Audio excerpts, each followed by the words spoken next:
yards per game ranks as the third worst in the NFL. Offensive passing game coordinator Thomas Brown has been promoted to OC.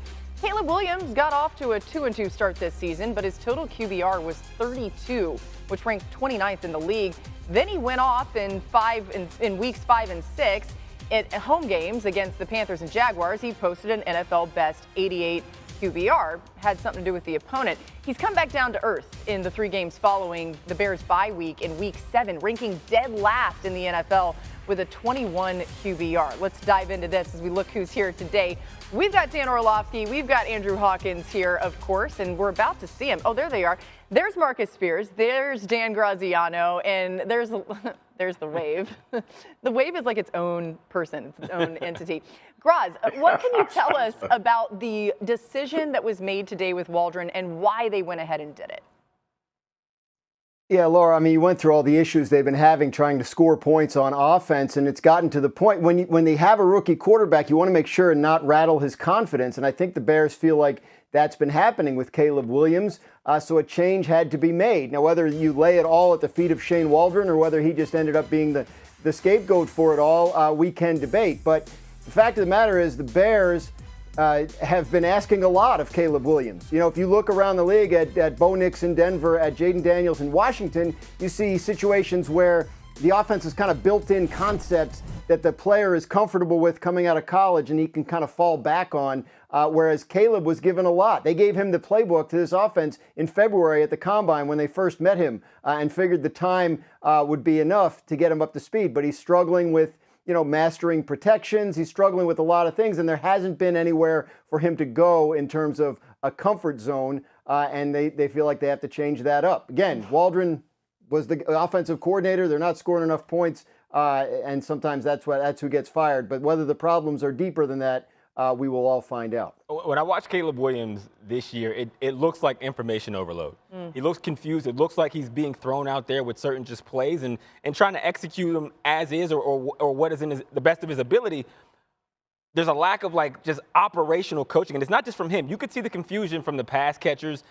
Some of the targets didn't make sense. So for Caleb Williams, the important thing is that you give him a process to follow in each of the plays. Like, he has to understand and know, even when those opportunities present themselves, the big play will come.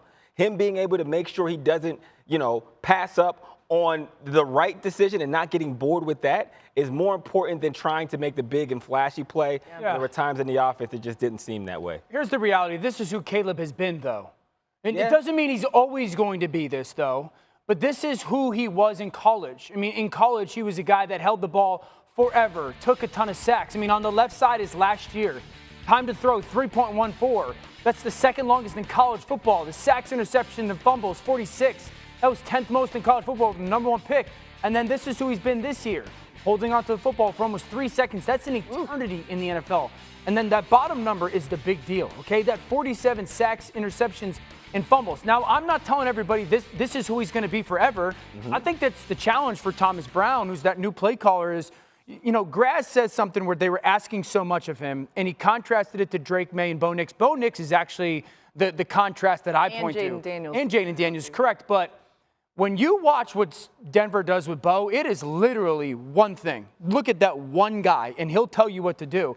I think for Thomas Brown, it's like you got to build in things that don't ask him to think. Don't even give him the chance to think. You're throwing the ball there. Like a perimeter screen, an RPO, where there's not, I'm trying to look at 3 or 4 different guys. That's the challenge immediately in Chicago. Yeah, Dio, and that's what shows up on tape. I like what Hawk said about overload, right? Because when you see him, it looks like confusion from the pocket. And even when he's holding the ball, it seems like he's still trying to figure out what to do and where to go. I had 2 examples of just situational things that happen. First one to me is about Shane Waldron. I know you trying to run this little comeback into the boundary. That's horrible. You put him in a terrible situation. This is the one on Caleb, though, right? You go through the progression. It's a triangle over there. The defenders got you. Turn your eyes quickly and throw for 4 yards. He still goes get the first down, but you want to see him let that ball go to that slot receiver for a 4th and 4th down. Those are some examples. It's littered throughout here. And then I agree with you 100%. I heard you talk about this with Patrick Mahomes. And the only reason I bring up Mahomes is because we had a lot of comparisons to Mahomes with Caleb coming out of college. Mahomes played that way, but he had Andy Reid to be decisive for him on the sideline until he took that next step. We had that conversation. Teams are making you throw the ball underneath. Teams are now taking away the deep ball, and we know that Pat wanted to be explosive, and we saw him progress as a quarterback, and you talked about that a lot. That's what this kid needs now, as opposed to trying to play big home run ball, as opposed to the moving it downfield. No rookie quarterback should be holding the ball for 5 seconds. One of the goals is like get the ball out of their hands. Get these breather